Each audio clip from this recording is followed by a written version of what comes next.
Oh, here's your Backstage pass. Right, quiet on the set. Action! Welcome to Sedona's Backstage Pass with Shondra, presented by the Doll Group. This is your inside look into culture, curators, and creative artists. And now, your host, Shondra. Welcome, VIPs. You've got your Backstage Pass, and you are in. Get ready for some more behind-the-scenes stories that you'd never hear about unless you tuned in here on Mellow Mountain Radio. All right, got to do that.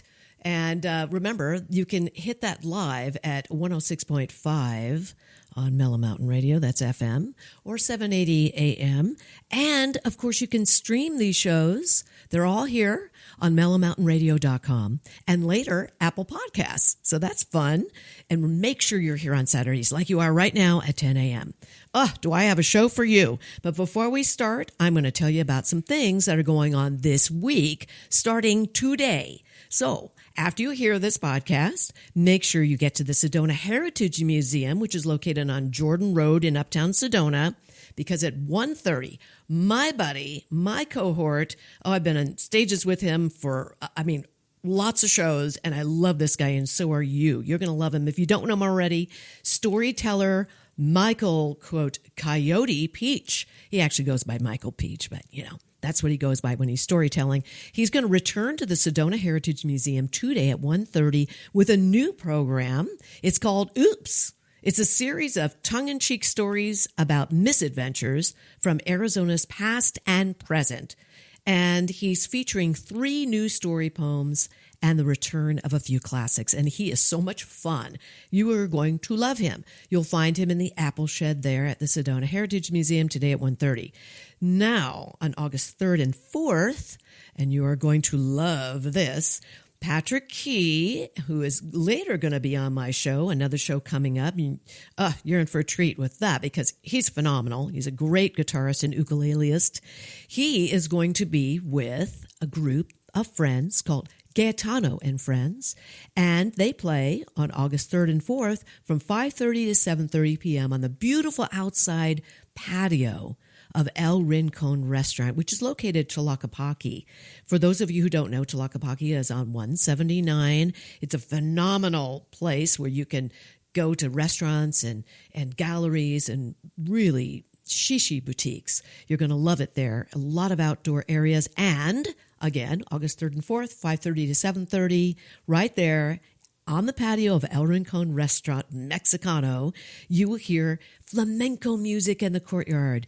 Gaetano and Friends. Fantastic. Then, on Thursday, August 7th, this is really something. For those of you who like to hike, you're going to have an opportunity to do that in a moonlight setting. That's right. On August 7th, the Arizona State Parks and Trails are hosting a moonlight hike. And this is really rare, you guys. This is an opportunity to enjoy the sunset and the moonrise from a trail overlook and return by the light of the moon while learning all about the natural world of Sedona, of all the Sedona area in that area. And the program lasts about 2.5 hours, and it covers a distance between 2.5 miles. And to register, it's only $20 per person, and it is required. So make sure that you visit, and I'm going to kind of spell this out to you. It's SCI, so it's Sci Tech, TECH, Institute.org, and you can find tickets and information there.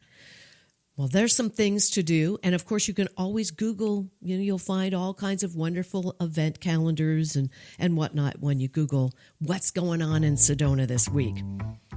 Okay, I'm excited to have one of my sponsors here with me today. And he always has great stories. He is the executive director of the Sedona Heritage Museum. I'd like to welcome Nate Meyers. Great to have you back here, Nate. Thanks for having me back. I always enjoy your stories. It's fun to be here. It's so much fun to have you here. And we're going to talk about movies today. Okay. Movies in Sedona. Yeah. My Long goodness. history of that. Huge history. Mm-hmm. We even have some movie stars who have lived here. We're not going to tell you where they live or where they did live, but they did live here and worked here. And matter of fact, my understanding is there were a lot of people employed here when those movies came. Yeah, the movie industry was huge. Not just the movies being made and the stars coming to Sedona, but it was a big part of the local economy because a lot of people got roles, mostly extras roles, that kind of thing, but or behind the scenes stuff, or restaurants providing food or lodging. The laundry of the costumes. Laundry, doing all that stuff. People, renting out their property or renting out their equipment or their horses even for the Westerns. And security. Mm-hmm. My understanding is people were watching the set. Not that anybody would have done anything here in Sedona at that time. How many people were here at that time? Not many. What would you say? What do you think? Well, I don't know. There's an anecdote about the movie Drumbeat, which maybe is a nice segue into talking about some movies. But there's an anecdote about the movie Drumbeat, which was filmed here in Sedona in 1954. That at one point for one of the scenes, there were 600 people from town who came out to watch him filming one of these scenes. Wow. And if that wasn't the entire town, it had to be pretty close. I was going to say 600 people in 1954. Yep. And there are no street lights at that time. Oh, heck no. Nothing like that. No. And are there stores at that time? I mean, what was here in 1954? 1954, yeah. There were some stores. There were some dry goods stores. There were some service centers for folks to gas up. And you're talking, the tourist industry is really starting to crank up. So you're talking about some of the roadside hotels and motels springing up. So what's the oldest hotel? Do you know? Oh, gosh, I don't know. You don't know? You got me stumped. See? You stumped the historian. It's amazing. I mean, I feel honored that I did that. I need a ribbon. Okay, now let's talk about this movie Drumbeat.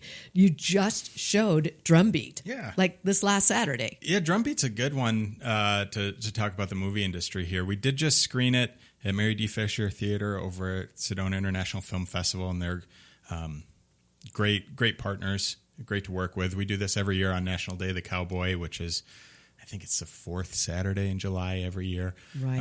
And so it's a great opportunity to break out some of these old Westerns and screen them. Since I've been here, we've done Drumbeat this year. Last year we did a really kind of cool, kind of noir Western called Blood on the Moon, which starred Robert Mitchum.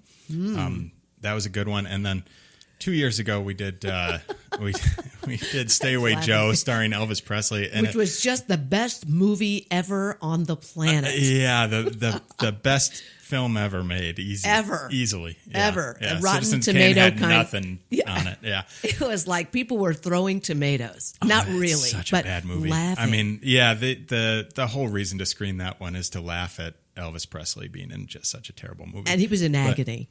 Yeah, he had to have been. Can you He wouldn't imagine? He wouldn't let him release a single that he recorded for that one.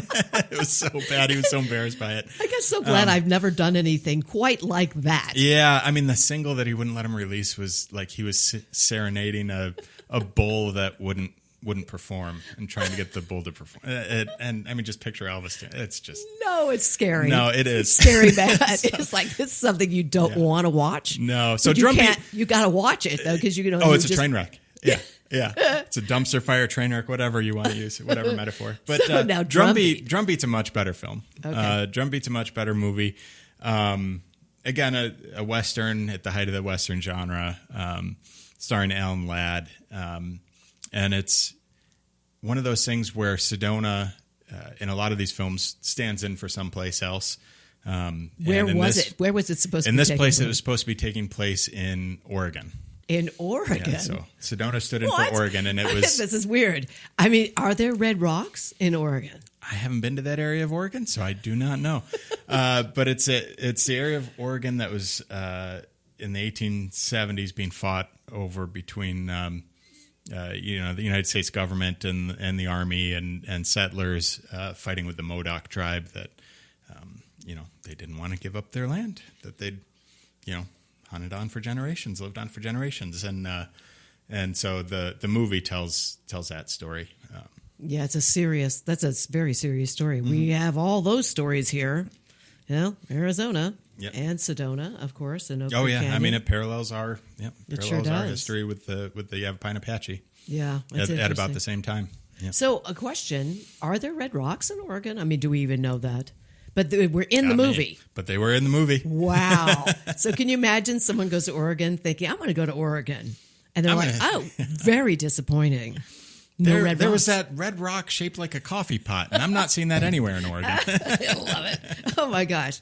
Oh, that's good. That's really good. Yeah. So now, were there any actual Native Americans in this film? Because we're talking about the 1950s. Yeah, a lot of the extras were actually members of the Apache Nation. That's good to know. Which was good to know.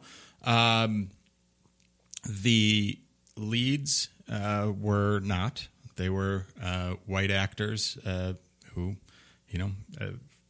no other way to say it, were dressed in red face. Wow.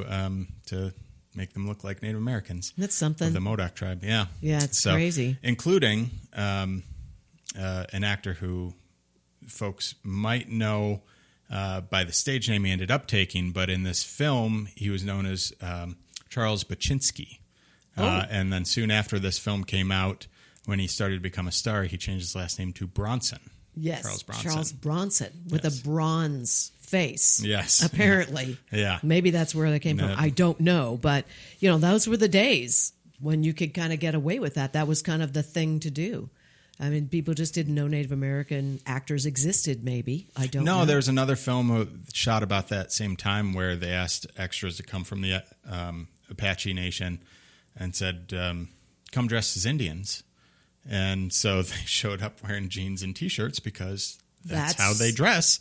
Geez. And, of course, the studio was like, no, we meant like headdresses. I mean, can you imagine somebody asking them to do that? Yeah, it's pretty disgusting. Ay. I'll tell you, the things that happen. So now tell me a little bit about what is in this movie. Because now when you hear this, you guys, you're listening to this, you're going to want to go and see Drumbeat. You'll find it on probably Netflix, or maybe you find it somewhere else on another streaming channel because it's out there. Yep. And Charles Bronson, Ellen Ladd, and good actors, really good actors. I hope that some of you know who they are. I am old enough to know. So tell us now, the Homestead House is in there. Yeah, there's a lot of really incredible views of Sedona's Red Rocks in this movie, and they're shot at a lot of places that people are going to recognize, and they're going to see landmarks they're used to. You're going to see Cathedral Rock, you're going to see Bell Rock, you're going to see Coffee Pot, among others. And one of the locations that they shot the film at was the Shorman Homestead House down off of the Upper Loop Road, which the museum owns today and is on the National Register. Incredible. Yes, I know we're doing some things with that property, aren't we? We're working on it. We're planning the long-term, making a long-term plan for that property. What are we going to do? What stories are we going to interpret? How are we going to tell them? How's it going to be funded? What kind of events and activities can we do out there? So nothing to report on that yet, but we've got a group working on that. Yeah, I can't wait to see how that develops. And for those of you who don't know, the Shormans had the very first wine in the Verde Valley, actually in the state of Arizona, from my understanding. Very first, and they are the ones that started the wine business here, which is huge now. Huge. So, and actually, there is a vine from there's a grapevine, right? There's a heritage grapevine on the site. Yeah. Isn't that something? Yeah. And then, of course, who is it? Tell us. Who is it that has developed wine from that? Yeah, over the last 20 years, Page Spring Cellars has been working hard to resuscitate the original Shorman Zinfandel stock. And so they've got, last I knew, they had about 500 vines or 500 cuttings that they had going, and they were trying to propagate into vines. Wow. The goal of getting to 1,000 to be able to, make the original Shorman Zinfandel that they were making 140 years ago now. Incredible. Yeah. That's incredible. Now, we did a fundraiser a little while ago, and we had a bottle of that. Yeah, it was before I got here, so you were there. I wasn't. Okay, I do. I remember. Yeah. Yes. But I think it was 4 years ago. Yeah, my husband played Shorman. Yeah, 3 years ago, 4 years himself. ago. The Page Spring Cellars was able to harvest enough grapes from that original Zinfandel stock to create, I think, 30 bottles of Wow. Shorman's Infidel and that was the first time Shorman's Infidel had been made since Prohibition, since 1917, and that was 2022, I think. Amazing. So 105 years. For those of you who are planning to come in, like maybe you might be listening to this and you're planning a trip into Sedona, you have to stop at the Sedona Heritage Museum. There is an exhibit about the wine industry and all that happened with the Shormans.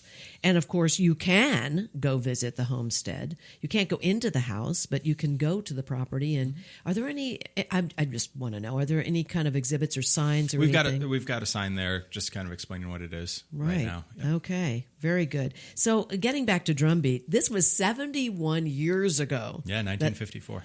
Oh my gosh. So was the house packed because they just wanted to see what Sedona looked like 71 years ago? Yeah, we had a good turnout. And definitely, my wife hasn't come to those movies in the past, but she came to this one because she heard me talking about all the amazing Sedona scenery in it. And she's like, I want to see what Sedona looked like before all the houses and before all the stores and restaurants and everything. And it really is pretty amazing to see, just broad swaths of land without houses, without buildings on it. Did you recognize any of it? You'll recognize it from the rock formations. I was going to say that's the only Otherwise, way. it's tough. How could you? There aren't landmarks necessarily other than the rocks. Wow. Yeah. Wow. But it is fun. Like if you know the area, it is fun to watch that movie and others. But that one especially because the Red Rocks play such a prominent role in this movie.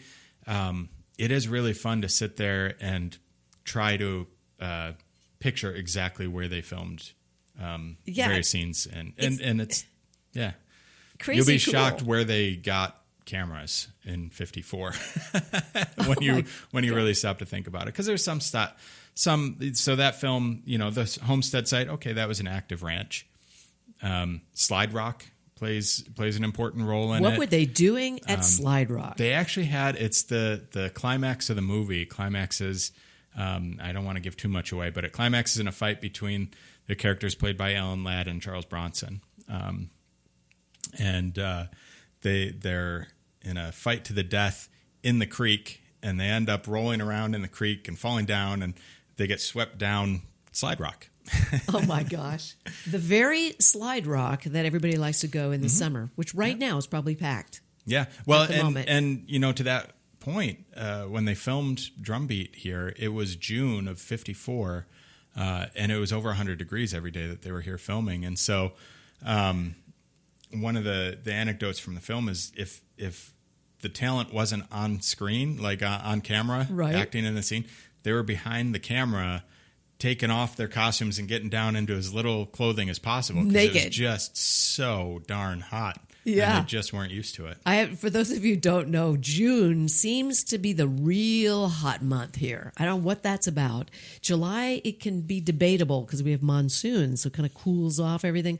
But June is a knockout. June's hot. Yep. Oh, my gosh. All the record heat always seems to fall in June. I can't even imagine. I mean, Dev Ross and I just finished our movie of 10 days. And I kept saying to her, can you imagine doing this for 3 months or a month and a half and heat? Or maybe really cold weather and you're outside. We weren't outside, but my gosh, it is an intense situation. So here we are. So the Homestead House, where else? Where else would we recognize? Slide Rock. Coffee Pot? You'll recognize Coffee Pot because they used the Western movie set that was built, the Western Town movie set that was built right below Coffee Pot in 46, 47. It was built for John Wayne's Angel and the Bad Man when he came to town to film that. And then after it was built, they just kept using it. And so it features It features in Angel and the Bad Man, Drumbeat, several others. They had to have made it look different. I mean, can you imagine? Yeah, you're really maybe a fan? they changed like the signs and that kind of stuff, but I mean, the street layout was the same, and oh my and gosh, like it just the street kind of goes a little bit west and north and east to south with Coffee Pot right there. What did they do with the set? Do you know? The set ultimately was demolished. When Westerns kind of faded in popularity and everything, and as Sedona was growing, fell into disrepair, and so most of it was demolished. I've heard of some houses that some of the wood was reused in that are scattered around town. There's a handful of very cool houses around town that may still have some of that wood from that movie set. The only surviving building from that movie set is the telegraph office, which we have at the museum. We've got exactly. It. Yeah, it was, and we call it the telegraph office because in Angel and the Bad Man, when it made its film debut, it was the telegraph office. John Wayne stumbles through the door to send a telegram at the counter there. So that's so good. Yeah, and that had quite the journey where it was moved from the movie set down to a property on the Upper Loop Road in the middle of the and night, turned into an apartment. And then in the middle of the night, after the Historical Society acquired it, in the middle of the night, it was moved from the Upper Loop Road to the museum in Jordan Road. What a sight to see! Al Camello, who was there taking pictures and video and whatnot.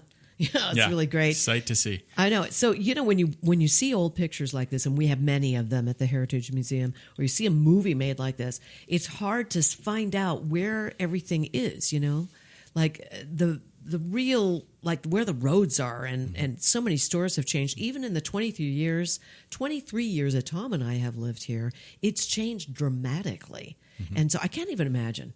There are some people here who have lived here for a really long time. Mm-hmm. Yeah, and a lot of the folks who've been here a long time, they'll recognize all the spots where like Drumbeat was filmed, right? And they'll be like, it was here, it was there, it was there. I'm not as familiar in that sense, and just from not having been here that long or at the time, not even born yet. No. But in fact, when that was filmed, my mom was 1. Oh my gosh! Okay, this puts everything into perspective. It's like, what? Yeah. Wow. And my dad was 5. Yeah. When that movie was filmed. My but gosh. but just for example, like the Modoc Indian stronghold.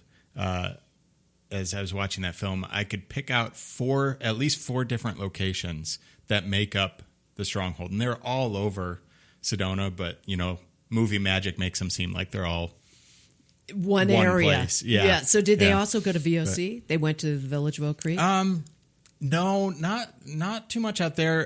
The area where they focused a lot was like the Chapel District to Yavapai Vista and Bell Rock. So that area gets used an awful lot, but not really south of there.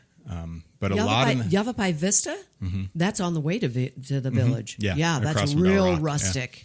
Yeah, and the chapel area is where the Chapel of the Holy Cross is, which is quite rugged.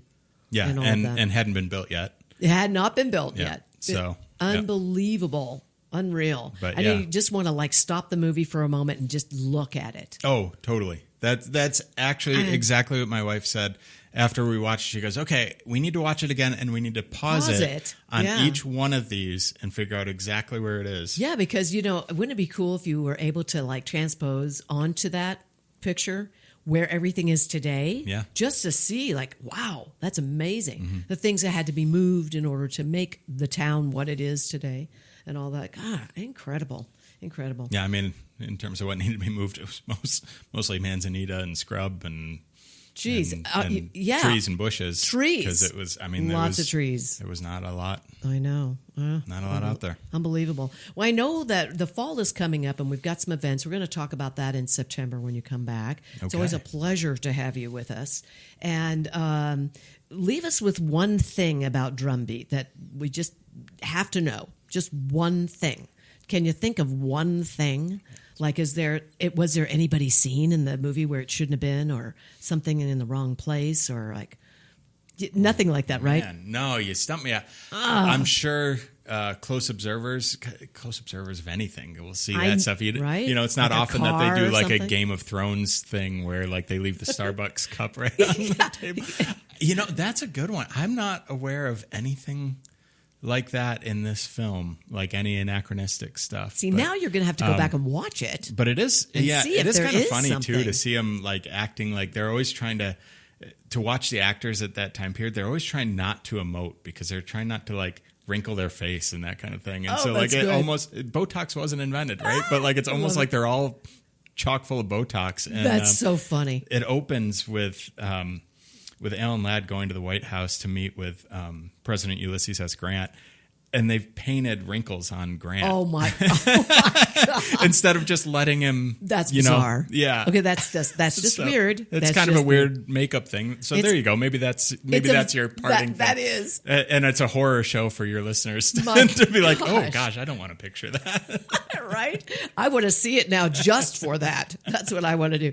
All right. Well, thank you, Nate, for being with me. And thank you for being with us. We're going to see you next month in September. Can't wait to hear the stories that we've got coming up and all the events and everything happening at the Sedona Heritage Museum. If you want to visit, make sure, you can go to their website, sedonamuseum.org. Thank you, Nate. We'll be right back.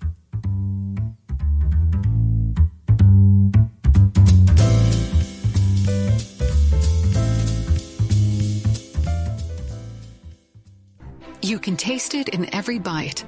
For over 30 years, Chef Lisa Dahl has redefined what it means to dine in Sedona, serving soulful, handcrafted cuisine inspired by love, artistry, and community. From the wood-fired kitchens of Mariposa to the couture flair of Butterfly Burger, every experience is elevated, every ingredient intentional.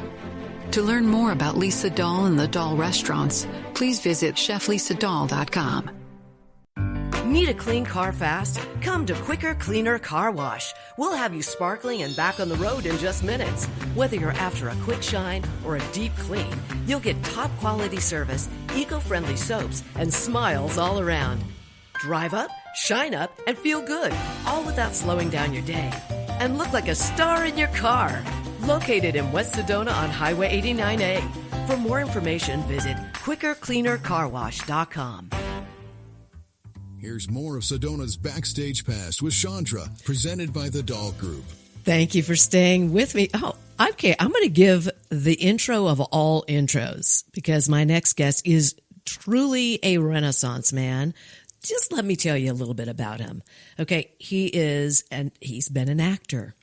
He is a chef. He is a speaker, an instructor. He's part of the car club. Are you already guessing who this might be? You probably read the description, so you already know. But let me just say one thing. He is known here in Sedona for his great photography, for his portraits. Gary Glenn, thank you for being here with me. It's such a pleasure to have you here in the studio. What a delight. Thank you, friend. That is an introduction. You are amazing. You amaze me. I see you on Facebook, so I see the portraits because you got lots going on. We're going to talk about that. Then all of a sudden, I see a beautiful photograph of something that you made in your kitchen. I'm like, what? I mean, not only is everybody on Facebook salivating, but we're wondering, like, how do you know how to make all this? You're incredible. How did you become a chef? You're a photographer, a chef, and all these other things. Saying I'm a chef is kind of an insult to all real chefs in the world. I'm a cook. Okay, let me just tell you, everybody listening, no, he's just being humble because those pictures, it's like you did what? And look at that. Seriously, I think you are really actually a chef, Gary. Well, it's nice of you to say that. I love food, and I love making food and sharing it with others, and that's what I do. I love eating food. So, when you make that, just text me. I'll be right over. Really, seriously. I'm like, wow. So let's talk about all the things that you've got going on. We know you here in Sedona. We love your photography. You really do zero in on portraits. And boy, you have taken some great portraits. I love all of them. I know, wonderful. Thank you. Well, the photography side of things has been something I've done my entire life. I started out as a radio announcer when I was a kid, all the way through high school and college, and then got involved in photography because this guy who was working at the radio station had some photographic equipment that he needed to sell. I bought it and suddenly became the sports photographer as well as the sports announcer and was doing a lot of that.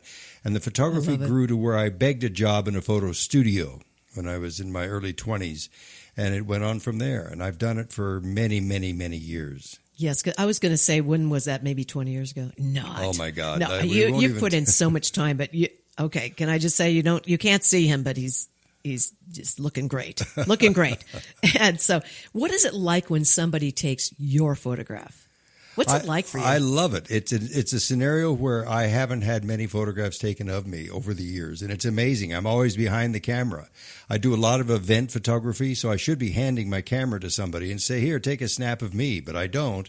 But I love doing it because I kind of know how to pose and how to give an expression. So most of the photographs, even there aren't many that have been taken of me, are reasonably good. Well, I have to tell you, I've taken a few pictures of you. Yes, you have. I know. You didn't know I was taking pictures of you. I was sneaky. I was at an event or something. Candid photographer. You were taking a picture. Yeah. I was taking a picture of you taking a picture. Yes. It was great fun. Great fun to send that to you. And I'm just curious, when somebody comes to you and you're going to take their photograph, how do you make them feel comfortable? Because some people don't like their photograph. They don't like anybody taking a picture of them, let alone a photographer. Many people feel that way. The minute a camera gets pointed at them, they freeze or their eyes get wide or they don't relax. And therefore, many of the photographs they've had taken of themselves are not really very nice. The trick of how you get people to look good in photos is to spend a few minutes beforehand talking about things other than the photograph. And just let people recognize that they are here to relax and to share something with other people. And if you talk about who they are, what they do, what their kids are, what their dog's name is, and then sit down and start photographing them, they end up becoming a lot more relaxed. Mm-hmm. So it's not a technical exercise. It's more of a social exercise. Right. Because some people feel having their photograph taken is like going to the dentist. Seriously. Exactly. They think people of it as say that to me painful. all the time, I take the worst pictures. And I say, well, I'm taking these, so let's relax and let me take them instead of you taking them. We're going to make the best photograph you've ever seen of yourself in your life. And that's my goal, is to take a picture to where these people who are sitting for a session say, that is the best picture I've ever seen. Right. And it doesn't have to be somebody who is not a celebrity to feel that way, because there's plenty of people who you would think would be normally like natural in front of a camera, but that's not always the case, is it? No, not at all. Yeah. And with a number of the projects that we've been doing with regard to making portraits, we have a very limited amount of time. And so we have to get to the point of relaxing very quickly. And that's, again, part of the social experience. Right. It reminds me of what I do in a studio when I'm directing and the vocal talent. And you have somebody who comes in and they're a little nervous, especially kids. But even professionals, you need to be able to relax them, make them laugh, make them feel comfortable, and then you go in. And that's what you're telling us about what you do to make people really relaxed. Now, the photos that you've been taking on a website. First of all, I want to mention your website. For those of you listening, please go check out this gorgeous website. Gary Glenn, that's with 2 N's, you guys. GaryGlennPortraits.com. Okay? Glenn with 2 N's. And also, your work can be found on the Faces of Sedona and the VerdeValley.com. And you've got to tell us how this started. I know your business partner is Janelle Klein. And if you guys don't know Janelle Klein, she's an amazing individual. She's an Arizona realtor. She owns Global Luxury, I believe it is. She was a Coldwell banker. And you guys came up with this great idea. Well, I was in the middle of doing a simple project for my website called the Sedona Influentials. And I had just started that project, and I'd photographed a couple of people. I photographed John Soderberg and Sandy Moriarty and Pat Schweiss. And Janelle was offered an opportunity to run a website, blog-style website, of Faces of Sedona. I was doing the Sedona Influentials, and so we got together and got to talking about the idea of working on this project together. Janelle does the interview, and probably takes a half an hour interview, and it is recorded and then transcribed and then edited to where it'll fit onto the website page really nicely and succinctly. And then I'm given 10 minutes to make this amazing photograph of the individual who is going to be included in the website. So, we've done, over the last few years, we've done 120, 130 Faces of Sedona, and put them on the website, The Faces of Sedona and theverdevalley.com. And it's amazing. There's a myriad of people who are, some of them very well known, others that are just not very known at all, but are very, very interesting. Yes, I love that. I love that you're including people that folks don't know. That's super important. I just have to tell you, that picture that you took of Patrick Schweiss, wow. Wowed by that picture. So many. I mean, I could make you a list. Well, Tom and I were in there. Thank you for including us. So many friends and people that we've worked with, that I've worked with, Tom's worked with, and many people that everybody knows in the community. And I'm thrilled that you're also including people that people don't know in our community. And a lot more to come. We don't see an end to the project because we've done, like, I can't remember exactly how many it is, but it'll say 120, 130 have already been included, but there are so many people that haven't been included yet. And of course, many people recommend another individual. It's somebody we don't even know. That's very, very interesting. And so it's been a fun project, but it's also been a bit of a diary of Sedona faces. Love that. And you're meeting new people. What a great way to meet people. All the time. It's like, I just love it. I absolutely think it's wonderful. So remember, everybody, the Faces of Sedona and thevertivalley.com. And then you're very much in a community. You serve on the board of the Greater Sedona Chamber of Commerce. How long have you been on that board? This is my third year. Okay. Is that a full term? Is it 3 years? 2 years is the full term, and then I'm in my second term. Okay. So you must love it. Great folks over there. Very much so. The Chamber's doing so much for the community and is recognized as a real contributor to so much of our businesses. There are over 800 members of the Sedona Chamber of Commerce. In a little town like ours, that's a huge number of people that participate. So, yes, I really enjoy being involved in that part of the community. It's one of the first things we did was join the chamber, Tom and I, when we got here in 2002. And I love them. I absolutely love those people over there and what they stand for and what they do. And for those of you wondering, if you go to Visit Sedona, which is part of, I think it's visitsedona.com. It is part of the Greater Sedona Chamber of Commerce. They run that site, and you can find out about all the events that are going on. I think I mentioned that earlier in our show today. And you have, you're listed there. You've got some really good stuff there about what you do.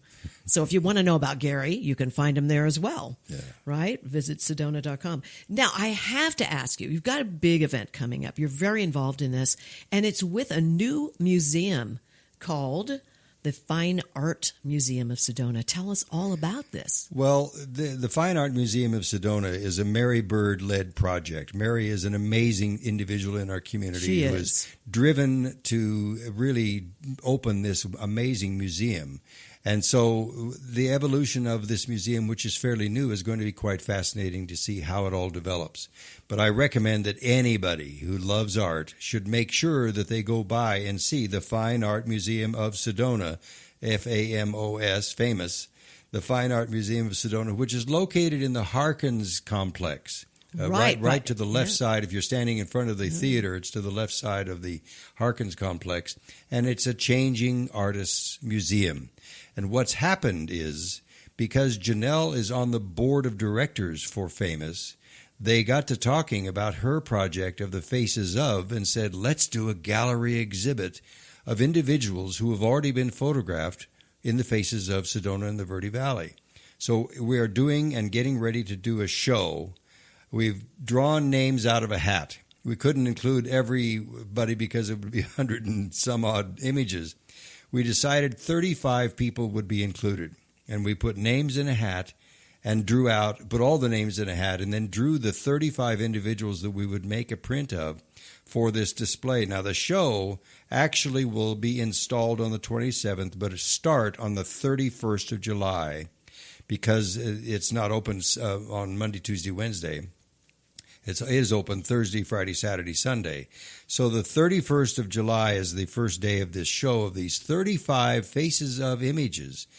And it's going to be there. We're not sure how long. It may be there longer than we know. I haven't decided, and I haven't heard from the board what the decision is as to how long the display will be up. But anybody can go by and have a look. And then we're inviting the 35 individuals who have been chosen by the drawing to come to an event. And so we're having a cocktail reception for them towards the end of that week of display.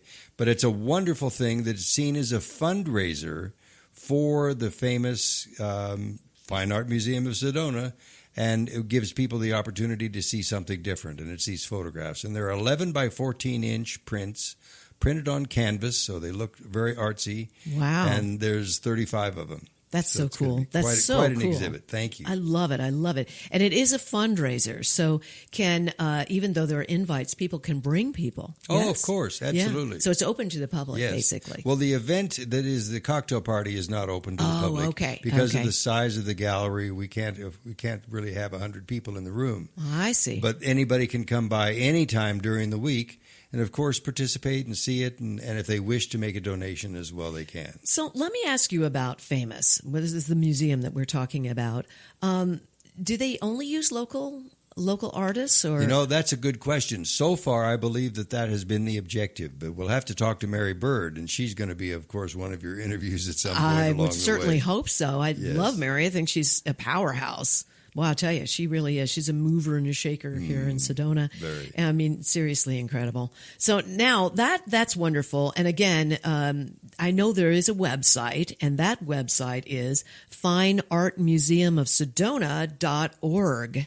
And make sure that you go take a look at that. And if you've not seen the museum, stop by. It's right there by Harkins Theaters. Super easy to get to. The hours are a little interesting, because they're not open on, I think you said Monday and Tuesday. Is that correct? They're open Thursday, Friday, Saturday, Sunday. Right. That's when they're open. So they take a couple of days off, as you can understand. And they just got that storefront, I think, that just happened, a year ago, maybe? Maybe even less. Yeah. So go out and support them. That would be lovely. And say hi to Mary, because she's there sometimes, quite often. Mary Bird, wonderful person. And say hi to Janelle Klein, who's really the one who is instrumental in the project of the Faces of and all these photographs. And so it's her commitment to make that display. Fantastic. I know Janelle's gonna be on this show, I know for sure. Yeah. So now let's get back to you, Gary. I just have to find out, who was the most famous person you've taken a picture of? I gotta know. You. Shondra and Tom. Oh, yeah. No, I Thank you for that, but I'm sure there's someone really famous. Over the years, my client base was not famous people, but over the years, Pat Boone was one of the people I photographed many, many, many years ago, and both Ava and Jaja Gabor in two separate sessions. Darling. And several members of the William Randolph Hearst family. Oh, wow. Were in those early days as well. That was for another display of an organization called the Freedom Foundation. So goodness. But that was fascinating. Traveled all over a lot of the United States making images of people who were part of the Freedom Foundation project. But that's been many, many years ago, so history. Yes, there's some history there. What was the most difficult? Do you remember? You don't have to name names. I don't want to get anyone in trouble, But I'm just saying, was it a celebrity that had a hard time? No, it would not at all. It would be and I will use a different name, the Schmidlap family. Okay. Which I'm not going to use anybody that's genuinely real. Yeah. But they had 3 kids under the age of 5. So a family portrait made of this family group.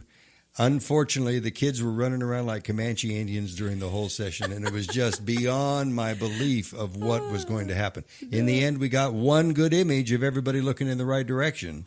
Oh, my gosh. But that was the hardest portrait I ever made. Did you want to scream? Yes. Yes, but did you scream after that? No, you didn't. You didn't get in your car and just went go, out and kicked a tree. Is that what you did? Okay. Yeah. All right, poor tree. That's funny. What was the most entertaining time that you ever took a picture? Most entertaining time would have to be during the Sedona International Film Festival. Okay. I attend the majority of the party events at the end of the day or the evening of each day of the festival. And so that's probably the most fun, going along to the Sedona Sedona International Film Festival parties. That's how I got here. I came to the United States. I was living in Australia. Australia. I lived in Australia for almost 40 years. Well, you weren't born there, right? No, I'm an American. I was born in Wyoming. Oh, my gosh. But how'd you get to Australia? Well, I again, as a photographer, I was working as a consultant to professional photographers all over the United States, helping them to build their businesses and to take better photographs. And a professional processing lab from Australia found out about what I was doing and came and did a big interview, and they offered me the opportunity to come to Australia and work with their clients. Wow. And so I worked with hundreds of photographers across Australia for 40 years. But then I also then expanded out of just photography and did professional seminars and speaking and keynotes in all sorts of industries, spinning out of the photography world and working in many banking, finance, retail. My goodness. Lots of different things. So there was amazing, fascinating skills that were developed over those years. And then along the way of doing photography at the same time, I got interested in filmmaking. So I made a film and submitted it to the Sedona International Film Festival. It was accepted. This is 12 years ago. Wow. And fantastic. And I came to represent the film. So that's how I ended up in America. And during that event, I met a woman. And unfortunately, that changed, or fortunately, that spun my life completely around. And I moved from Australia. I gave up everything I did in Australia and came here. And that was... My goodness, you were bit by the red rock bug. I was, absolutely. That was it. You were ours after absolutely. that. And so did you move here right away? No, I met this woman and we dated from Australia for a couple of years. That's a very long distance relationship. Long distance relationship. I came to Sedona almost every month for about a week. For 2 years. Oh, every month? Yeah, so big travel, a lot of frequent flyer miles. I was going to say, that's pretty costly. Well, you really love this woman. But life is short. Yeah, there you go. One must have these experiences. Yes, it's so true, so true. Well, we're happy to have you here. Well, oh, my gosh. I mean, sorry, Australia. You're lost. But the film festival parties have to be the most fun because they're definitely festive and there are many of them. And everybody's there for one wonderful reason, and that's film. Have you ever had a heart-wrenching photograph session? I mean, have you ever had anything like that, photography session, where it just was really sad? Anything like that? Because I know photographers see everything, don't they? Not really, no. Not during the session, but there's been a number of situations where the person that we made a beautiful photograph of has decided to cross the rainbow. Yeah. And we, of course, had then a beautiful photograph to be able to display at their ceremony. Yeah. And that was it. But that's joyful as well as heart-wrenching. It is, because you had this beautiful, definitely beautiful photography. One more thing, because we have run out of time. Can you believe it? It goes by incredibly fast. It's like a snap of a finger. I know you're involved with a car club here in Sedona. Mm-hmm. Just briefly, where do you guys meet? And if I want to become a part of the car club, how do I do it? You have to be interested in cars. Oh, that's a given. You don't have to have an amazing car. You don't have to have an antique car. You just have to have an interest in automobilia. And we meet every month on the second Tuesday of every month at the Sedona Public Library. Beautiful. And it is a wonderful club that we get, and there's like 120 members in this little town of Sedona. Fantastic. There's like 120 members of the Sedona Car Club. So if anybody's interested, check out the website, sedonacarclub.com. And come and see us at one of our meetings on the first Tuesdays. Wonderful. Second Tuesdays of each month. And you definitely want to see Gary Glenn's photography. He's fantastic. Remember, GaryGlennPortraits.com. Glenn is with 2 N's. GaryGlennPortraits.com. The Faces of Sedona and the Verde Valley.com. And, of course, famous, the Fine Art Museum of Sedona.org. August 10th. Make sure you take a look at the show before that, before August 10th, starting on July 31st. Thank you, Gary, for being here so much. It was my pleasure to have you as my guest. A pleasure for me as well. Thank you. All right, thank you. And you guys stay with me, okay?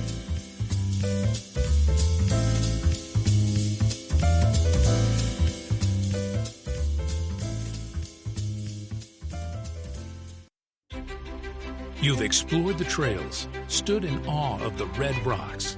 Now, discover how Sedona became Sedona. The Sedona Heritage Museum tells the story of Red Rock country, from ancient cultures to today's vibrant community. It's interactive, family-friendly, and open year-round, indoors and out. Sedona Heritage Museum, preserving and sharing the soul of Red Rock country. Plan your visit at sedonamuseum.org or call 928-282-7038. Take a deep breath, then let it go. At Sedona's New Day Spa, your escape begins the moment you arrive. Enjoy luxurious massages, rejuvenating facials, and native-inspired body treatments. Every moment is designed to restore balance and renew your spirit. Voted Sedona's Best Day Spa, this is more than self-care. It's your sanctuary. Book your experience today at SedonaNewDaySpa.com or call 928-282-7502. When your project demands precision, experience, and trust, Turn to Sefton Engineering Consultants. From expert civil engineering to construction management, we deliver real-world solutions that stand the test of time. With over 30 years in the business, Luke Sefton's team is committed to getting your project done right, on time, and on budget. Sefton Engineering Consultants. Reliable, experienced, personal. Learn more at SeftonEngineeringConsultants.com. Here's more of Sedona's Backstage Pass with Shondra, presented by the Dahl Group. Oh, wow. What fun today, right? I'm just so happy to have had these wonderful guests on today. Do you hear this? You know what it is. It's time for my shameless Shondra spot. For those of you who have seen Dev Ross's and my new musical, The Dead Quilters Society, we have a big announcement. Here it is. We're adding 25 minutes more to our show. That's right. There will be an intermission. Why? Because we actually had some producers come and see the show when we did it last at the Old Town Center for the Arts, which was back in, I want to say, April of this year. And this show was actually debuted at the Sedona Heritage Museum in the Apple Shed. Well, we're going back there. That's my big announcement. That's the second part of it, is we're adding 25 minutes more to our show. Dev's going to be writing more ensemble scenes for us, and I will be composing at least 2 more songs, so that's exciting. And we are also going to launch our brand new website. I don't want to tell you what it is yet because it's not quite ready, so you're going to keep posted on that. I'll keep you posted here for sure. And in the meantime, I want you to mark your calendars because our new expanded version of the Dead Quilter Society show is returning back to the Sedona Heritage Museum in the Apple Shed this November 7th, 8th, and 9th. For tickets and information, you can visit sedonamuseum.org. We'll see you there. Thank you again for being here with me on this beautiful Saturday. Remember, you can always come back every Saturday at 10 a.m., hear all these behind-the-scenes stories here on Sedona's Backstage Pass, and you can find all the shows that have already been recorded on mellowmountainradio.com. You can listen live, of course, on Saturdays at 10 a.m. on 106.5, that's KAZM, Mellow Mountain Radio, and later you'll find them on Apple Podcasts, and I'm happy to report on Spotify very soon. I want to thank my sponsors, Sedona Heritage Museum, Sefton Engineering, Quicker, Cleaner Car Wash, better known as Cleaner, Quicker Car Wash, Sedona New Day Spa, and my presenting sponsor, the Dahl Group. And I want to thank my guest this week, Nate Meyers, the Executive Director of the Sedona Heritage Museum, and the most talented photographer, Renaissance man, Gary Glenn. Thank you guys for being on. I also want to thank my engineer, my producer, Ryan Thompson, who I am waving at right now, and the station owner, Chuck Helstein. You guys rock. Next week, I don't even want to tease it. You've got to show up, all right? This is just really the coolest show ever. They're all fun. Anyway, I am just definitely going to see you, or you'll hear me next Saturday. Remember to wear your VIP pass and see you Saturday at 10 a.m. right here on Mellow Mountain Radio.